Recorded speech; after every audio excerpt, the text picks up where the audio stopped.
There's something that I've been thinking about really hard lately, and that is microaggressions. And not in the typical way that we normally think about the term microaggression. When we talk about that, we normally talk about that in the route of race relations, like microaggressions between whites and blacks. But through experiencing relationships and marriage, I want to talk about microaggressions that occur within our home between the genders. I feel like microaggression is easy to kind of spot when you're dealing between, race relations. But when it comes to relationships and marriages, I think when we feel that something is off, we feel that, but we don't necessarily label it what it is, or we don't see it for what it is. For example, I had an awesome live with a lady named Wendy Anderson. If you're not following her, definitely follow her. And we were talking about how, as a single mom, she kind of maneuvers things in her household with her kids so that she can run her businesses and, just live life.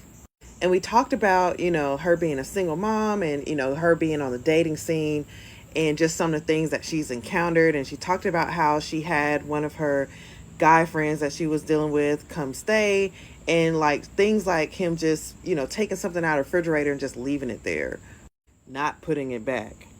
I think a lot of times we write these off as, oh, he hasn't been trained or nobody taught him. But I'm starting to kind of believe that these are more likely microaggressions, like subtle signs of superiority complexes. I've often wondered why that, the men in my life or the men that I've dated or been married or attached to or whatever, they seem to have very little empathy when it comes to like household labor and, you being tired or burnt out.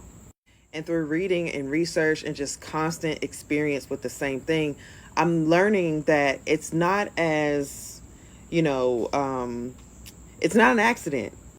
I'm still working through the 16 part series that I'm doing on coercive control and psychological abuse. And what I'm learning is that a lot of these things are actually planned. It's actually planned to their advantage, that they don't participate in the household labor. They do things like, taking stuff, leaving socks right by the hamper, shaving their beard and leaving the trimmings and just walking away. Those things start to add up. And then when you're constantly having those conversations of like, hey, you're putting more work on me, you're making my environment uncomfortable, and you see that these things never change. As a matter of fact, not only do they not change, like they start getting worse. That's when I start to think that they're more so like microaggressions. Like it's a purposeful way of moving to assert that they're up here and you're down there. I don't know. Let me know what your thoughts are on this.